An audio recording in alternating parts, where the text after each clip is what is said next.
sort of at the heart of the whole matter. And yet at the same time, it's much simpler than the full water wave equations. You don't have to deal with the nonlinearity and these coupled conditions at the free surface. This pulls out the problems that you have with solving Laplace's equation on this domain. So last time, we talked in great detail about these two approaches, the method of operator expansions and the method of field expansions, for computing the Dirichlet-Neumann operator in 2 dimensions, so 1-dimensional interface, 1 depth dimension. And we did it in infinite depth. And I just want to show you, through the series of the next couple of slides, that the story doesn't change if you put in finite depth and if you move to 3 dimensions. The story gets a little bit more complicated if you want to put in bottom topography, but to tell you the truth, it's not that bad. If you've gone to all this trouble, you can do the bottom topography case as well. So let me point out the shortcomings of the integral equation approach when it comes to moving to 3 dimensions. Obviously, real fluids out in the ocean, out in your wave tank, no matter how narrow you make the wave tank, it is 3-dimensional. It's a question about whether those 3-dimensional effects are important or not, but it would be great if you had a code which could do 3D, which was no more difficult to implement than the 2D code. In theory, this is not a problem for the boundary integral approach. All you need is a new fundamental solution. The fundamental solution is well known, but it's different, and it has a different singularity. So if I think I have this right, the singularity that comes up in 2D for Laplace is logarithmic, and in 3D, it's like 1 over r, so it's a stronger singularity, and that's fine. But you need to change the code, and we've seen that already if you've listened very carefully to some of these lectures. You have a 2D code, and it works great, and maybe it's based on even conformal mappings. But even if it's a genuine boundary integral approach which doesn't take advantage of this, you have to switch the code if you want to go to 3D. There are different singularities that you need to address, regularize, do explicitly, different integration rules that you need to use. And so you have to think a little bit before you make this generalization. What's nice about our approach is that the generalization to 3D is absolutely trivial. Why? Because the solution upon, yes? I'm a bit confused by the statement that the 1 over r singularity is stronger than the log singularity. If you think about it in 1D, that's obvious. But if I think about the 1 over r singularity in 2D, that's actually a nicer singularity than the log r in 1D. That's true. That's true. Okay, I'll retract my statement. It's a different singularity. Yeah. That's right. Can I ask a question? Yes. So if you implement a boundary element method for 3D, I guess you could still use it in a very narrow, almost 2D. That's right. With the 1 over r, or would that give rise to numerical difficulties or something? I don't know. It's just that you say you have to fundamentally change the whole code, but if you implement the 3D and then apply it on a very we should ask our boundary integral experts. You have any thoughts, Amelia? Have you ever done this? So I would imagine that. It's just unnecessarily expensive. Yeah. You would think that asymptotically it would approach the same sort of system of equations you need to solve in 2D. But yeah, it would be unnecessarily expensive. Because why would it be more expensive? Because you have an extra dimension. Yeah. So you have more points. Although if you feel comfortable resolving with just 2 points across, then maybe it's not so much more expensive. All right. Why is it easy for our new approach? Well, our new approach, if you remember, is based entirely, almost entirely, upon this Rayleigh expansion, or whatever it would be called in the context of water waves. So you know that solutions away from the interface look like this, and so if you're open-minded and don't demand that the p be integers, 2 pi over d integers, but recognize that in 2 lateral dimensions, all you need to do is admit the possibility that the p's could be in the integer lattice, or the integer lattice scaled by some factors, then the exact same formula holds true. You just need to put a dot in here. X is going to be two-dimensional, and this is a double sum. So it's a bigger sum, but it looks no different than the previous sum.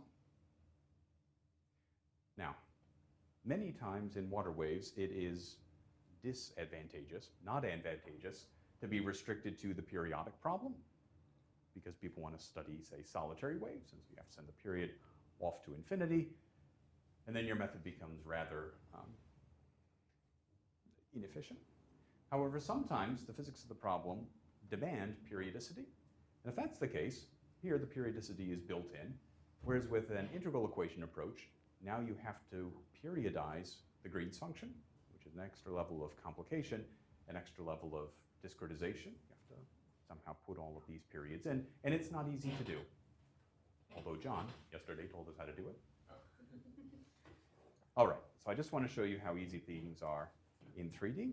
So this is actually a nice summary of what we did last time.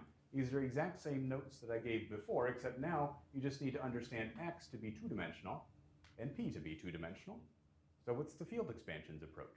You suppose that the interface G can be written as epsilon times f of x1 and x2, where f is order 1 and epsilon to start is small.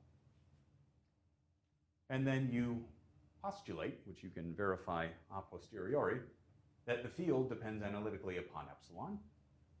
So you can expand it in this power series. And then at every order n, you get the exact same problem that we had last time. And so you have Laplace's equation on this separable domain, y less than 0, and you can write down solutions that satisfy the Laplace equation, periodicity, and the decay as you go down to minus infinity in the following form. And now in order to recover these unknown coefficients, a and p, which are parameterized by the perturbation order and the wave number, this is now 3 indices. Okay, so this is going to be a bigger data structure, but what can you expect? It's a 3D problem. How do you recover these guys? Well, it's the same field expansions equation that we had from before. So remember how it went. At order 0, you brought in the Dirichlet data, which we assumed only existed at order 0. And then these guys come from, remember we had this convolution sum because you had to pull out from the v sub n the epsilon f. So there was a sum when you did that Taylor series of y derivatives applied to the v sub n's, and to get everything at the right perturbation order n, field quantity m had to have n minus m many y derivatives. And what do y derivatives look like for this solution? Well, they look like powers of absolute value wave number, which here is going to be q, because I've done a convolution between the powers of f, which were the other thing that came out when you did this Taylor series, and this other term, the y derivative applied to v sub m. And now, admittedly, this is a double sum. And admittedly, you don't want absolute values in the sum. Absolute value equals minus infinity as well. Yeah, that's true. Well spotted. This can all be hidden from you by using the inverse Fourier transform, fast Fourier transform, and the forward fast Fourier transform. Although a mistake that I've made at least 20 times in my career is that when I shift from the 1D problem, the 2D problem, to the 3D problem, I take all my codes and I faithfully attempt to replace all the FFTs with FFT2. And I don't get them all. And there's always one that I miss. MATLAB will happily compute the FFT of the matrix, and it will not give you the 2D FFT. It gives you something a little bit different. I think it does it column-wise. And you get the wrong answer, and you panic. But you know how it goes. You sort of make the same 10 mistakes over and over again. So once you sort of figure out how to fix things. Now, we don't want the scattered field necessarily. We want to compute the Dirichlet de Neumann operator, and it's the same formula as before. We want this Neumann data, not normalized Neumann data, but this particular Neumann data, gradient dotted with an unnormalized n. And we suppose that this guy can be expanded into power series in epsilon. That's fine. And this is the formula that you recover for the pth Fourier coefficient. Remember, p is two-dimensional, at order n. And again, it's these convolutions, two-dimensional. You've got these Fourier coefficients of the field at order m, pre-multiplied by these factors, which in the operator expansions formalism are going to be easily identified as Fourier multipliers. And you just have these convolutions to do. So it couldn't be easier, said the man who's been doing this for a very long time. Operator expansions. How does this work? Well, once again, you postulate that the shape can be written as epsilon times some order 1 function. Philosophy is that you seek the action of the Dirichlet-Neumann operator on a basis function, and now it's going to be a complex exponential, but of 2 variables. And if you can do this, then you could compute the Dirichlet-Neumann operator on any function xi, if you can express it as a sum of Fourier coefficients times these complex exponentials. Here's a solution of Laplace's equation, which satisfies the periodic boundary conditions, and which satisfies the condition that as y goes to minus infinity, it's bounded, it goes to 0. We once again make the guess that our Dirichlet-Neumann operator is going to be analytic as a function of this perturbation parameter epsilon. So there should be an epsilon to the n there. Apologies. And now we seek forms for the gn's. So we scale back our goals. We're not going to necessarily try and find a formula for the action of g, the whole thing, on e to the ipx. We're going to try and find formulas for gn applied to gn, applied to e to the ipx, and then we're going to sum this guy up. Well, we're not going to sum it all up. We're going to sum up as many terms as we can stand to compute. And how does it go? Well, you have this formula for the DNO. G applied to Dirichlet data equals Neumann data. Let's put in that particular function for the Dirichlet data. Let's put in the normal derivative, not normalized, of that function on the right-hand side. All of this depends on epsilon. Expand everything inside an epsilon. On the right-hand side, you have two sums in epsilon, so you're going to get a convolution-style term.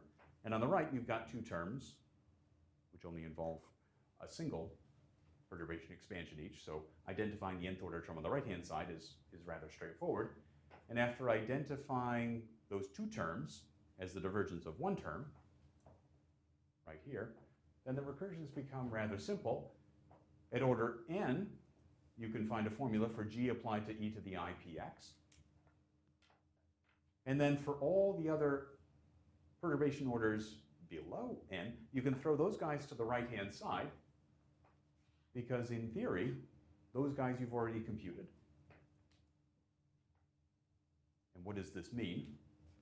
And when I started out my thesis, I had to spend a long time figuring out what this formula meant. This formula means that you take c, and on the Fourier side, you apply the operator absolute value p to the n minus 1, and then you multiply by ip, so you apply that differential operator. You come back to the physical side and multiply by f sub n, the nth power of f divided by n factorial, and then you go back to the Fourier side and you apply this divergence operator, and then you come back to the physical side. And once again, the only thing that's different between the 2D case and the 3D case is that this operator d, and the gradient and the divergence operators, these are not differential operators in one independent variable, it's 2 independent variables.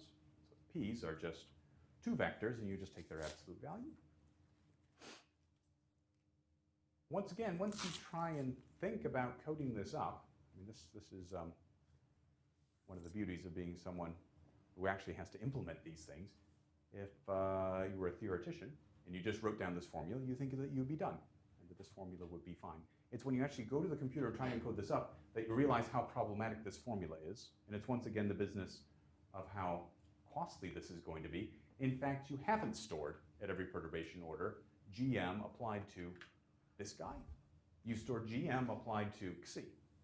So it would be perfect if that guy were over to the right. And you can arrange for that using the adjointness properties of the Dirichlet-de-Neumann operator and all the terms in the series. Just take the adjoint of the whole thing, and now the adjointness properties of multiplication on the physical side are understood. The divergence and the regular derivative are understood. And then you just reverse the order. And now this is a great formula because these guys you have stored. And this you can do quite rapidly. Can I ask a question? The Yes. sign that you found going from one box to the other box, the adjointness properties that you're using are not dependent upon the form of C. You could still make that rearrangement of the operators, I guess. That's right. No matter what C is. That's right. Okay. Right. So it depends on the fact that you're solving Laplace's equation. And I think I mentioned this last time. One of the interesting things that we learned is that when we moved to the Helmholtz equation, so it would be the same with the one that Foucault is talking about, but we went to the interesting Helmholtz equation, the Laplace plus k squared.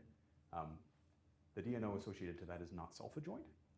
However, it has some adjointness properties, and you can write down the adjoint problem, derive this formula, and take the adjoint to recover a fast formula for the original problem. It requires a little thought, but you can do it. And then just to get a flavor for what this operator looks like, it's at order 0. It's just this simple Fourier multiplier of order 1. It's the composition of the derivative with the Hilbert transform.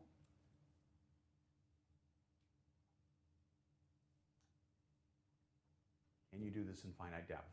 Yes. It's just as easy, it's just the formulas are slightly uglier. Why?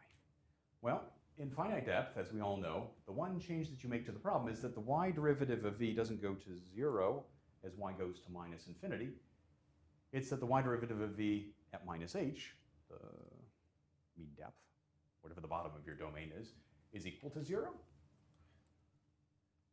And so the only thing you have to do is change your fundamental solution, which you could write down if you're away from the lowest point of the irregular interface. So rather than having e to the ipx times e to the absolute value py, now you get a hyperbolic cosine. Many, many ways to write this. This is the most efficient way. Why is it the most efficient way? Well, this guy, when you take the y derivative and evaluate at y is equal to minus h, gives you 0. Perfect.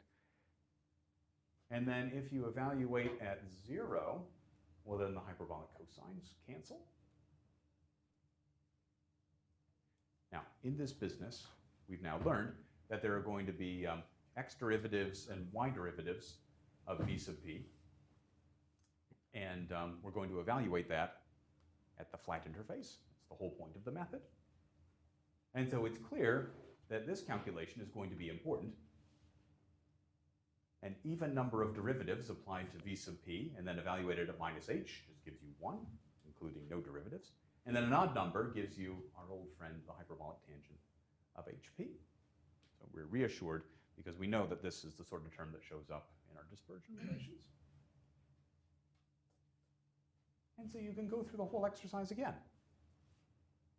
And the only thing that changes is you need to decorate with the appropriate form of t sub, well, n minus m comma q in the FE recursions for recovering the field.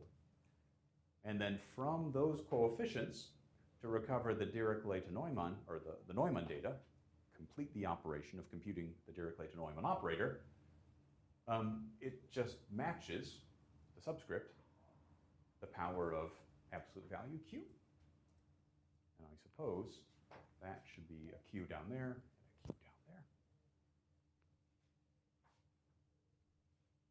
So when I first read about this, this was the Craig-Sulem paper, and they did finite depth. And so what made it just a little bit more exciting is that they had these formulas. It's not that bad, but it does make it just a little bit more complicated. Sums over even, sums over odds. What does operator expansions look like? Well, this is exactly what Walter and Catherine wrote down in 1993. At order 0, it's the d tanh hd.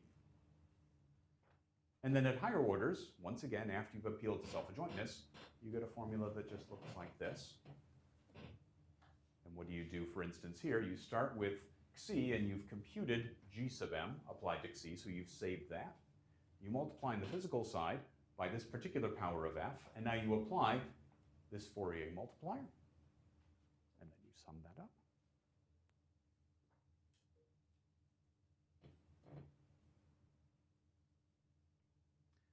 Now, as I said before, we sort of mentioned it earlier, anytime you get started on a perturbative approach to solving any problem, you have to think to yourself, well, in all likelihood, there is going to be a disk of convergence of my perturbation series. That's the good case. In a bad perturbation problem, it could be that the radius of convergence is 0. So we're in the good case, and you can show, using the methods of lecture 3, which I'm about to get to in a couple of moments, you can show that you're guaranteed a disk of convergence. And how large is the radius? It depends on the smoothness of the profile. The smoother it is, the bigger it gets. And you can take the smoothness all the way down to Lipschitz, in theory. So that's good. But in fact, with more sophisticated methods, which I won't get to in this series of lectures, you can actually show, so the proof says if you start here, you get a little radius of convergence. You can modify the proof to say that if you start here on the real axis, basically if you perturb from a real shape, then you can get another radius of convergence, which depends on the smoothness of the perturbation. So now you're not perturbing exactly from 0, you're perturbing from some real shape. So it's the perturbation on top of that. So this doesn't generate a good numerical method, but it's a nice method of proof. And you can do that for every single function, base function, which is sufficiently smooth so that you don't get up to some sort of physical obstruction of the problem. So if you're of finite depth h, you can't take something that cavitates. But if you're at infinite depth, what this tells you is that you get some sort of neighborhood of the entire real axis, which presumably tends towards the real axis, but we don't know, for which the Dirichlet-Neumann operator, the field, well, not the field, some sort of transformed field, are analytic. And these perturbation series somehow are valid. And so the question becomes, well, let me just, so this is a point of analyticity, let me just try and sum the series there. Is that the epsilon plane? This is the epsilon plane, yep. That has a particular f in mind, or what? How does that work? Let's see, so f will tell you the radius here. And then for these other points, what you do is you say that g is equal to some f naught plus epsilon f. And so that will identify, so what you can say is that, oh, how did the argument go? I have to think about it. So somehow what you're thinking of doing is you're taking f, and if it's big, you're writing it as the mostly big part plus epsilon times, you write any function as another, it's the sum of two functions.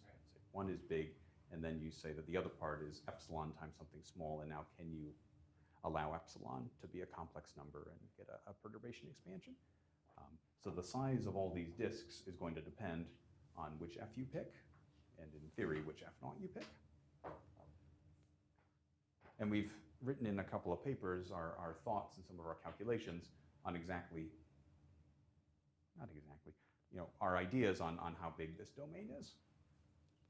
And one nice thing about this Pade approximation business is it gives you some sort of indication of where the singularities might be in the complex plane. It's not perfect, but it gives you an idea. So if you just try and sum the Taylor series out here, it will diverge, because complex analysis tells us that it has to. So is there any way to do numerically an analytic continuation? So people have had different thoughts, but a nice canned algorithm, a black box that you can use, is the method of Pade approximation. And so I want to tell you a little bit about that, because it's sort of an add-on to the method, but the method becomes infinitely more powerful if you put in this add-on. And it's not that hard. So there's a big book by Baker and Graves Morris, which is a Bible of sorts on the problem. And actually, the very first theorem that they show was proved by a man named Alan Bearden, who's here at Cambridge, and was my father's thesis advisor. And I talked to him about this theorem once. He proved one theorem, and he got tired of it, and then he left the field again. But that was nice that he had at least one contribution to make. We oftentimes get comments when we submit papers and we've done PADE, and people are a little bit confused or they're upset because they don't like PADE. And Bender and Orzag, 1978 book, classic, talk at great length about different numerical analytical methods for trying to do this analytic continuation. And by the time they get to section 3, they come to PADE approximation. They do Shanks transforms. They do all sorts of other things. They talk about PADE approximation, and they've got a long laundry list, 10, 15 examples of awful functions where they use PADE approximation, and they compare it to Taylor summation, and they show where it does better and where it allows you to go outside the disk of convergence. So we always try and point people towards that as evidence of how effective PADE approximation can be. And of course, you can do it yourself. It's not that hard, as I'll show you. Bless you. So here's the problem. You have an analytic function, which has a convergent Taylor series. And we're of a numerical mind. So we're not going to be able to sum the entire series. We're going to take a truncated Taylor series, and we want to answer the question, if I specify these CNs and that capital N, how close am I to the actual value? Well, it depends which epsilon naught you choose.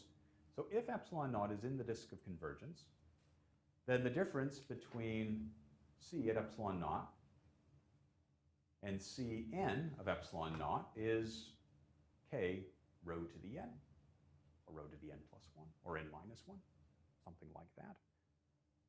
So the rate of decay as n increases is very, very fast.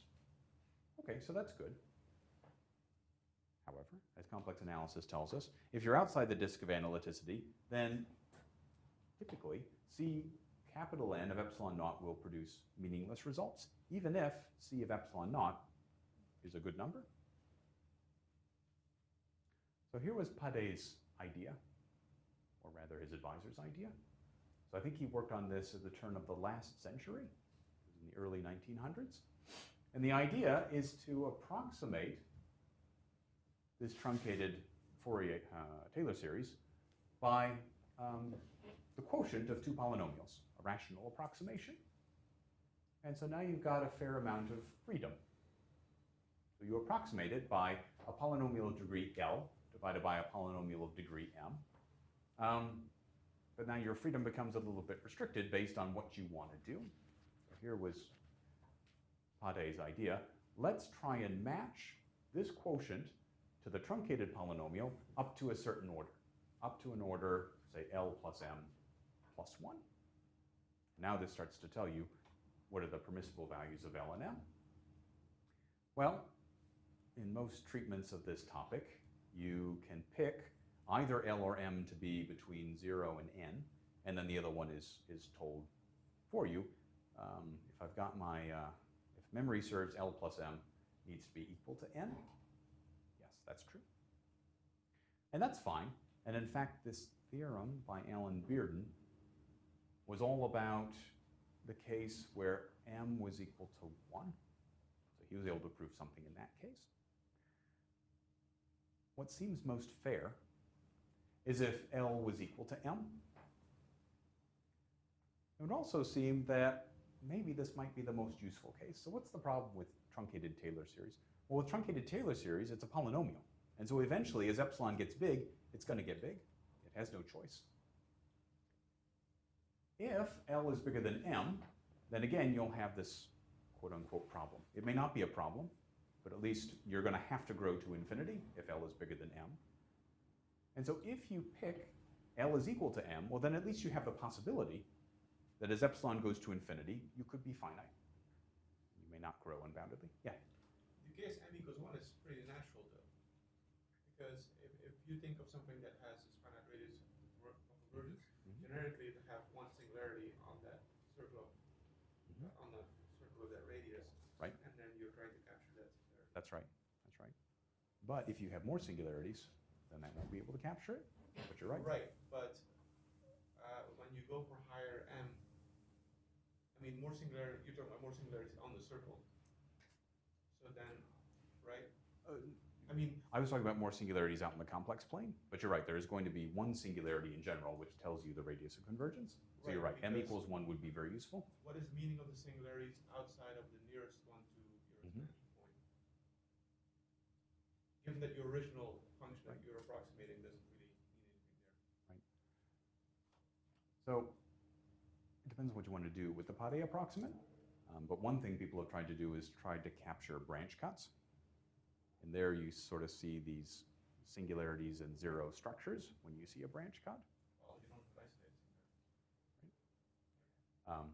But typically this is not used to try and capture the singularity structure. So there's some recent work by, I think it was in Siam Review. Was it Trefethen?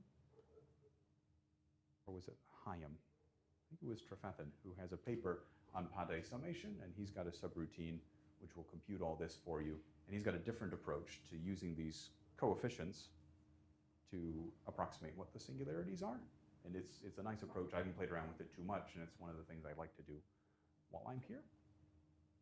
Let me just say that we're going to choose equiorder Pade approximants this demonstration because it's a handy thing to do. So let's suppose that M is equal to L, and we'll drop L. We'll just stick to capital M. And so our condition is that we would like our quotient of polynomials, AM, BM, AM over BM, to be equal to our truncated Taylor series, C superscript 2m, up to order epsilon to the 2m plus 1. So you have 2m plus 1 many coefficients from the C's, and you need to recover m plus 1 plus m plus 1 many coefficients. Okay, so this is problematic. But in fact, what you can say is, well, really there's a scaling issue. And so without loss of generality, I can pick the coefficient at order 0 of b to just be 1. If it isn't, then I can divide by whatever it is, and then that just gets factored into all the other terms. And so in fact, now you have a problem which looks like it has a hope of being uniquely solvable. Separate question, how do you find formulas for these coefficients? Well, here's an idea. Let's multiply both sides by the bm, and what do you find? Well, taking that big O term over to the other side, which is still going to be order 2m plus 1 because b has a constant term. You find this convolution on the left between the b's and the c's, and then you have the a's on the right-hand side. And now you do the obvious thing. You multiply out the thing on the left, equate at all the appropriate orders, epsilon to the whatever power is appropriate, and you discover the following relationships.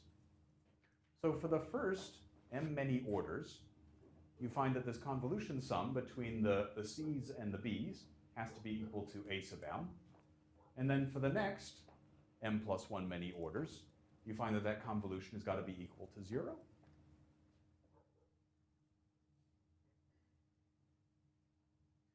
So we know the CMs. If we knew the BMs, then we can compute the AMs quickly. So how are we going to find the BMs? You find the BMs from here. And it's a nice convolution sum, so there should be some nice structure. As I said before, it suffices to consider the case where b sub 0 is equal to 1. So if that's the case, then one term in that convolution sum you now know. It's when b sub 0 is equal to 1. So you put the Cm, which corresponds to it, over on the other side. And now you want to solve for the remaining b's, which we'll call b tilde. And now you get this linear system of equations to solve, and there are non-zero terms over here because you know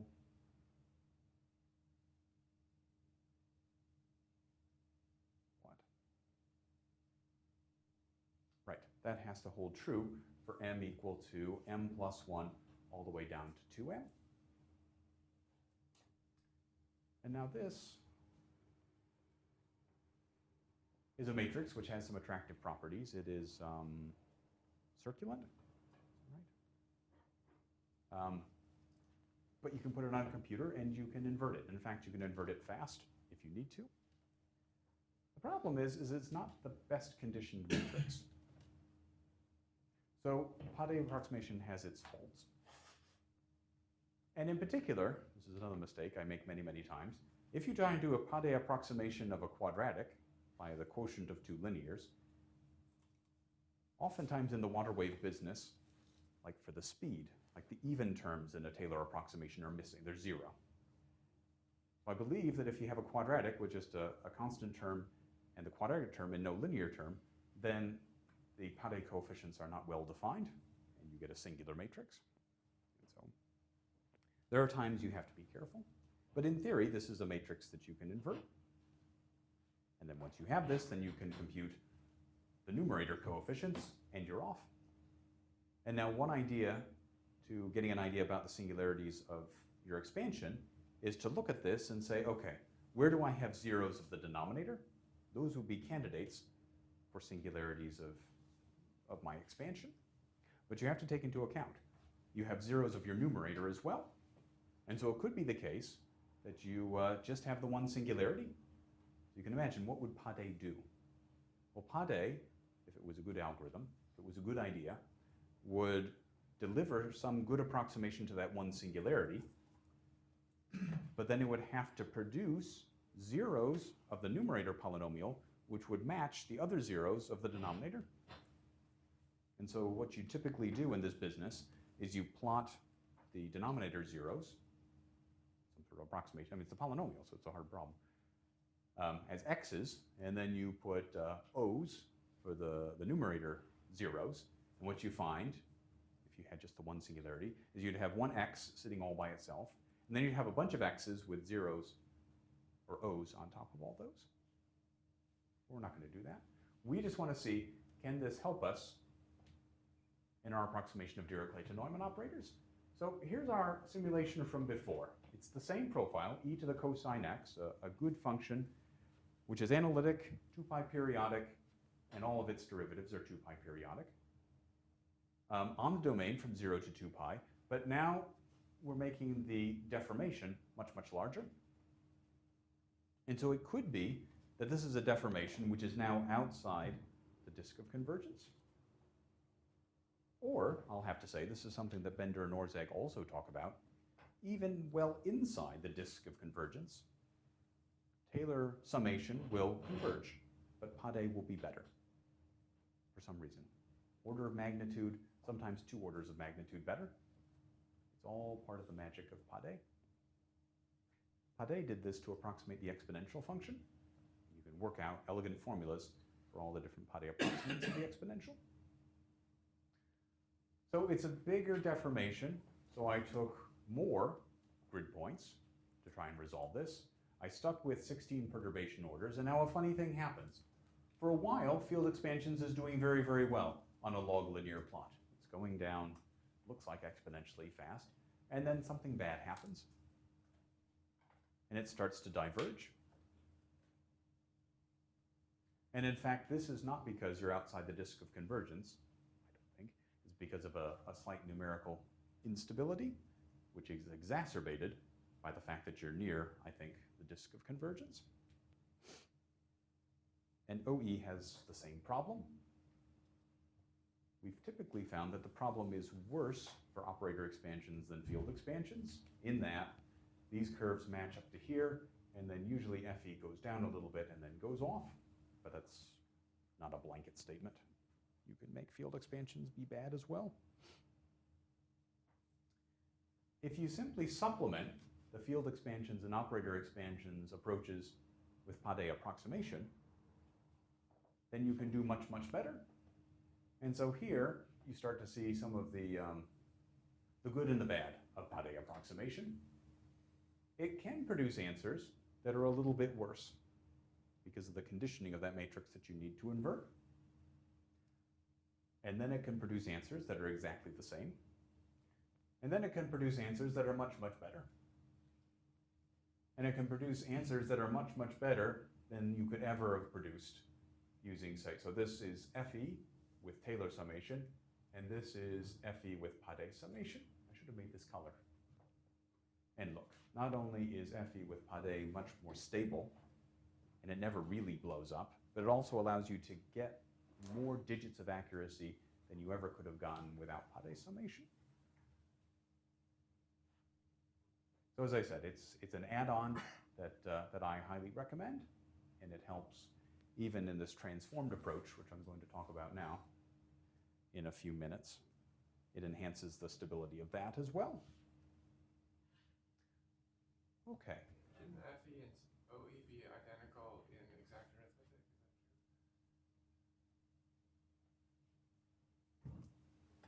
FE is your transformed field. FE is without the transformation, but OE, I think that's right. I think they should give at each perturbation order the exact same answer. Somehow, if you stare very carefully at the formulas, because it's for computing the Dirichlet-Neumann operator, the field expansions approach is a little bit indirect. So you do one thing and then you have to do a second step. And I think Fernando and I did this. We sat down and we looked carefully. I mean, the formula at order 0 is exactly the same. And then at order 1, they differ a little bit in the way that they calculate the exact same quantity. And so there's a little cancellation that allows you to go from one to the other. And I think in exact precision, of course, you would get the same answer. Right. But then when you do it in double precision, depends on how many wave numbers you got, you can start to notice slightly different behavior. So I think that, if I remember this correctly, we stared at the OE formulas, and from the point of view of this ill conditioning and these cancellation properties, it was a little bit worse. Yeah, it should be. All right. I just wanted to show you real quick. So I've got these MATLAB codes, and I want to post them. And you can run quite quickly a little test script, which is only about 10 lines long, which computes sort of what I just showed you on these plots. So as I said before, you've got this exact solution that you can cook up, and then you can compare it to the operator expansions and field expansions approaches. And then what I've done is I've taken my coefficients. So once you've computed the coefficients out to order 16, you're done, and you can make this following table by summing not the full series, but just the series up to perturbation orders up to the final one that you've computed. So you can compare by just using the linear approximation, the zeroth order approximation, not even linear, the zeroth order approximation. Then you can compare with the first, the second, the third, and make this whole table. And as you can see, I mean, it's not a very challenging problem, but it runs really rather quickly. And this is for the small perturbation, 0.02. You can see how rapidly the method converges. And the point is that I was able to fit my function files in MATLAB for operator expansions onto one slide, and then what you would need to do in field expansions into 2 slides. And now the script is just as small as those. So using the built-in capabilities of MATLAB, all of this can be really rather straightforward. And if you'd like, you can download these codes and you can start to play around. And you say, you know, I don't like e to the cosine of x. I would like a different profile. I don't like epsilon equals 0.02. I want to try something big. I want to try something small. I want to see how the method breaks. So I think one of the outcomes I'd like to see from this meeting, from this series of lectures, is to have these codes and to have people start to play around with them a little bit. As I said, the Dirichlet-Neumann operator itself is an interesting thing for people in water waves. What would be more interesting is to have something for water waves.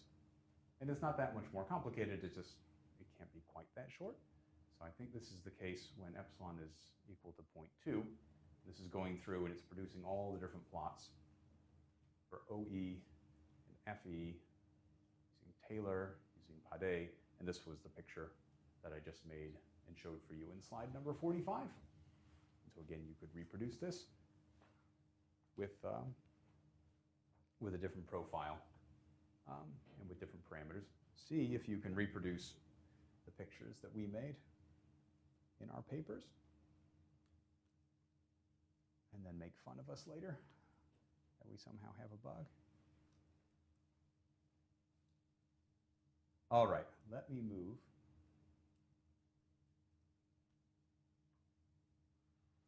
from the numerics to a little bit of the theory. And we don't have too much more time, so I'll try and go through quickly what we've done.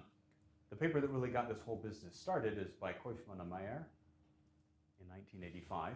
And then Walter and Catherine worked with Catherine's student, Ulrich Schanz, in a paper that's the Henri Poincaré journal. That's why you have all these letters, in 1997. And then Fernando and I got started in on this when I went to Minnesota, and we produced this series of papers, which came up with, well, I mean, it's not our idea. It's a combination of a couple of different ideas that other people had that we put together in this particular way the first time. So the transformation, and then the expansions, the elliptic estimates, putting that all together. And then sort of where we got the best possible results, all the way down to Lipschitz using our coefficients. That was, using our transformation, was with Behu, who's at Notre Dame, and then Mark Tabor and Carlo Fazioli are two students of mine, and we did some different things, variations on a theme. So we've seen how you can use this high-order perturbation of surfaces, HOPS approach, to approximate solutions to boundary value problems, compute surface integral operators like the Dirichlet-Neumann operator, and even compute solutions of free boundary and moving boundary problems like the traveling water wave problem. They're really quite quick. If you do an analysis of the cost of these, it's just about minimal. You need nx many unknowns in 2D. Can't get away with fewer than that. And if you have a linear system of equations to solve, it doesn't get much better than nx log nx time. For the most part, they're very robust for small to moderate perturbations. If you don't take too many perturbation orders, you get great answers.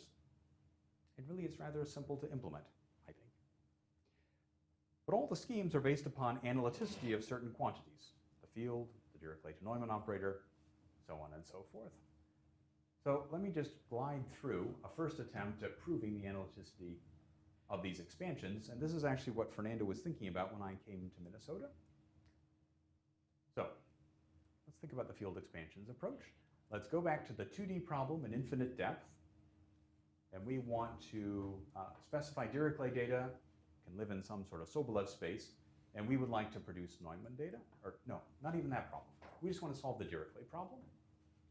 So you make the expansion that I made, you deduce the equations that I deduced before, Laplace's equation on this simplified domain, and then the boundary conditions become more complicated, and these are the terms in the right-hand side at the interface. At order 0, you get the Dirichlet data, and then you get these corrections which come from that convolution in the perturbation order.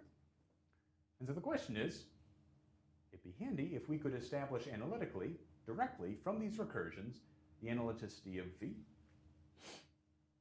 So what would you do? Let's try and bound Vn in some Sobolev norm by some constant to the nth power and another constant out front.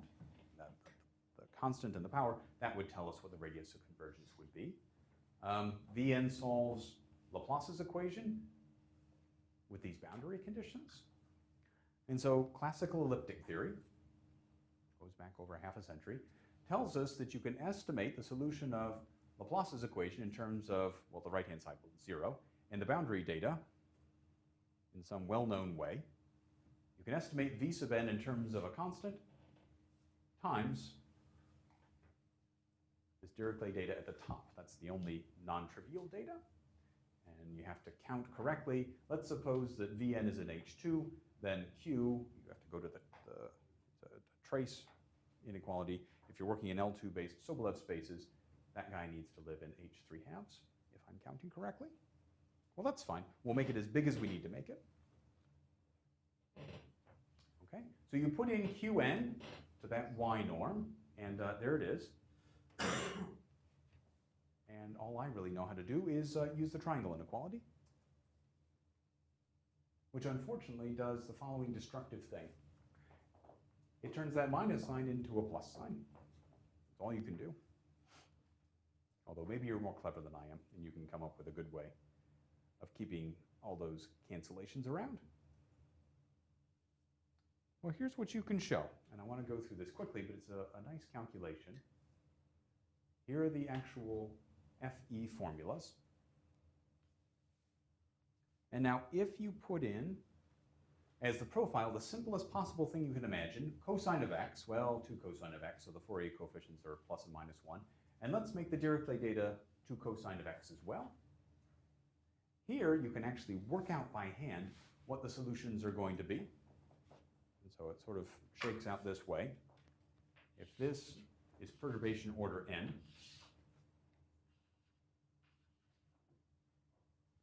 here at n is equal to 0, the solution, so this is some sort of map of the dnp's, and I'm only going to draw little dots for the ones that are non-zero. At order 0, you just get your solution based on the Dirichlet data, so you just get information at wave numbers plus and minus 1.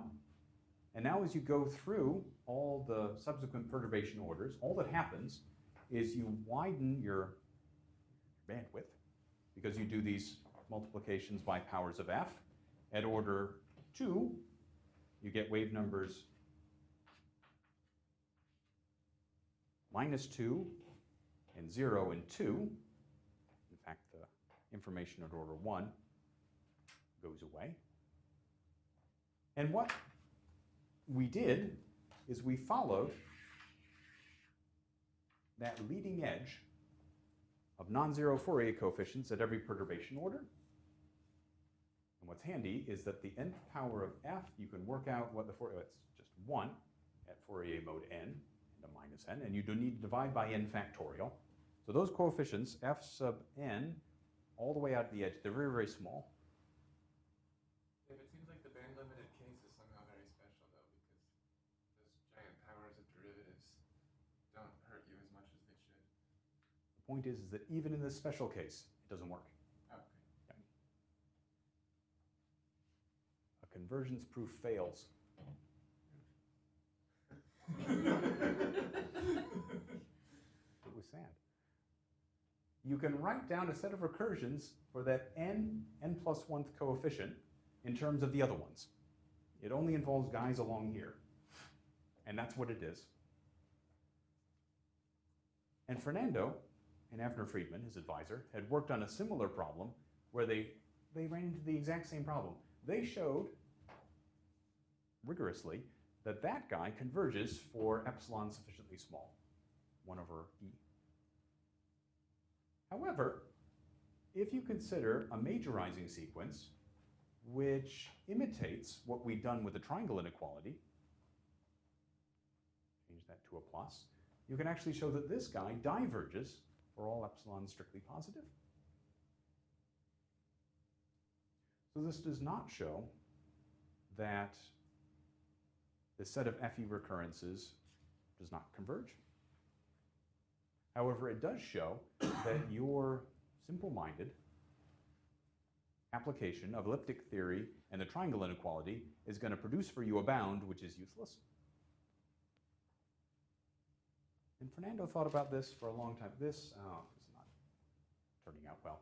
This is the same sort of plot that, Ben, did you have one of these? You had one of these, didn't you, John, where you were showing the radius of convergence? Oh, of, I did, yeah. Yeah, so this is to be, well, not too closely compared with John's, because his was much better than mine. This was our sort of estimate, without extended precision, of what the radii of convergence should be. I did the ratio test instead of the power test. Okay, It's the same okay. idea. We did the root test or the power test, and so it's not good. And so what's the problem? Well, there's nothing that's a problem.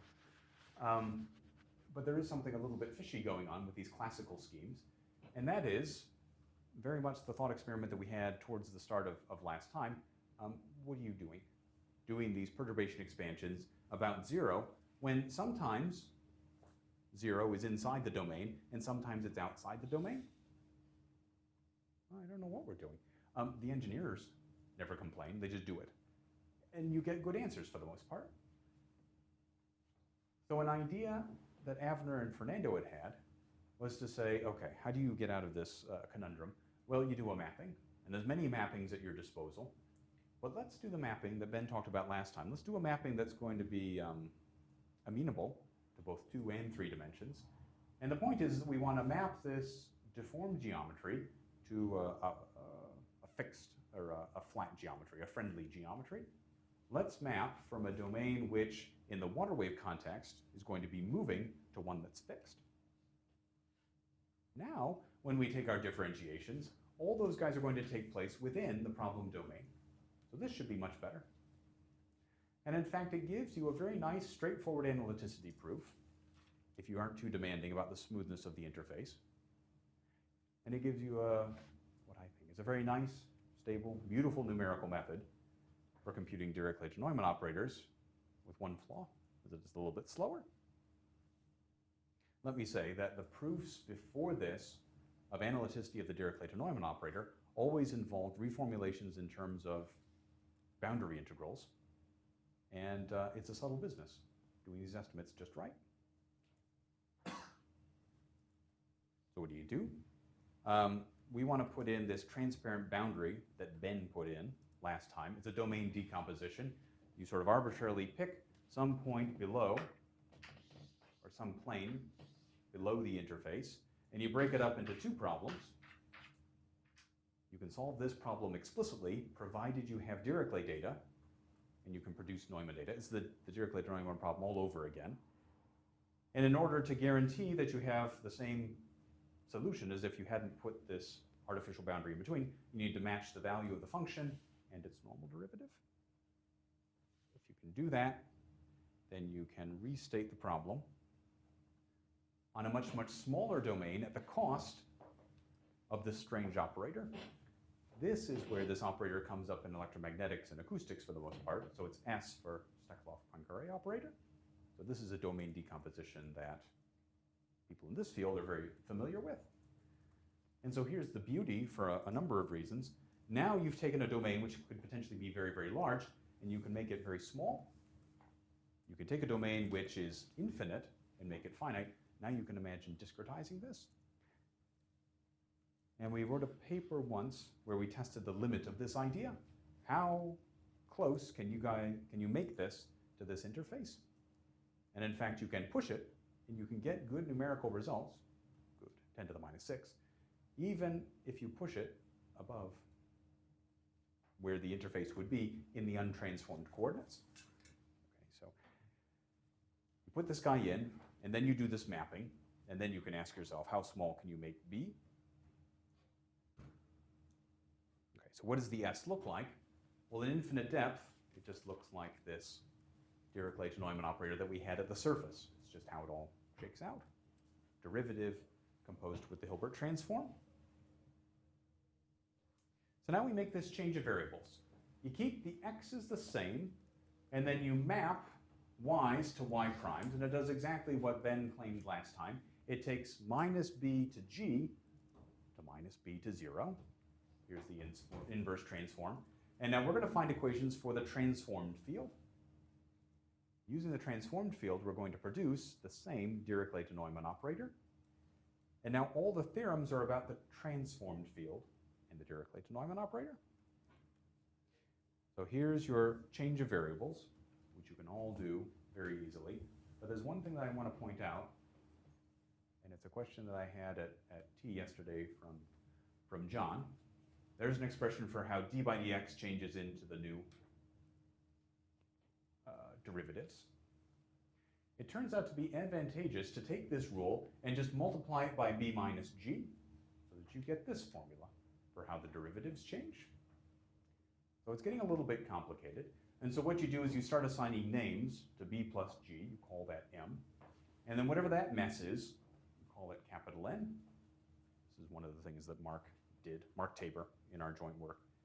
He just got tired of trying to keep track of all this, and he said, okay, we need to simplify our life. And now, rather than simply starting with Laplacian of v is equal to 0, let's pre-multiply by m squared. Why not? Okay, you can do that. And that's fine. And now you need to do a little bit of massaging so that you can take your rules for how derivatives change from the unprimed to the primed variables. And you work it all out, and it's a bit of a mess. There's a little bit of magic. You try and put things into nice divergence form as much as possible. You can follow it through if you'd like. And you discover this set of equations here. And the point is the following. What is the point? The point is that if you stare at the m's and the n's, then you notice the following behavior. They depend on G, the interface perturbation. However, at leading order, what do you find? Well, m squared looks like little b squared. So little b is where the bottom of the domain was. N is big O of G. And of course, this term here is big O of G. And so at leading order, at 0th order, it's just the Laplacian in the primed coordinates of u, pre-multiplied by b squared, which you can divide through. So at leading order, you're just solving Laplace's equation, now on this finite domain with a flat top. Right, that's exactly what I'm saying right here. That matrix A has got a constant part, a linear part, and a quadratic part. B has got a constant part and a linear part. And so what you can do is you can take all the stuff that is independent of G, keep it on the left, and then throw everything else on the right. And now we're going to do a perturbation expansion. And I'm running a little bit low on time. But in this new set of coordinates, you can work out what the Dirichlet-Neumann operator is. You can make these expansions for the transformed field and for the Dirichlet-Neumann operator. And now here's the outline of proof. Now we're going to carry out the exact same strategy that we did before.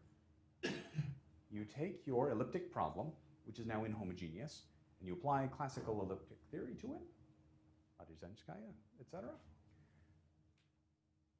And then you have u sub n estimated in terms of the right-hand sides. What's in the right-hand sides? Well, you've got g's, the shape, which I wrote as epsilon f. So there's f's, there's derivatives of f, there are derivatives of u, but the point is that those u's, it's not u sub n, it's u sub n minus 1, and u sub n minus 2, so on and so forth. And now the whole point of pre-multiplying by m is that if you do that, then you notice that the right-hand sides only depend on u sub n minus 1 and u sub n minus 2, and then it stops. You don't have to go all the way down to u sub 0. So in the very first paper with Fernando, we didn't do this, and you had to go all the way back down to 0, which is more costly numerically. And then we figured out the m trick, and it made it faster. Now, how are you going to estimate the things on the right-hand side? Well, you need to stare at the right-hand side.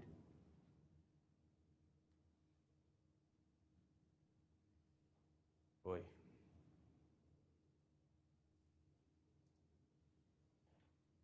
But to give you a flavor of how it goes, it's the following. For simplicity, look at this. The world's worst formula. U sub n bar with a Laplacian equals f sub n bar. Okay? So you've used classical elliptic theory to say that u sub n bar in HS can be estimated in terms of this guy in some sort of function space. So you stare at him, and now you want to estimate this in HS.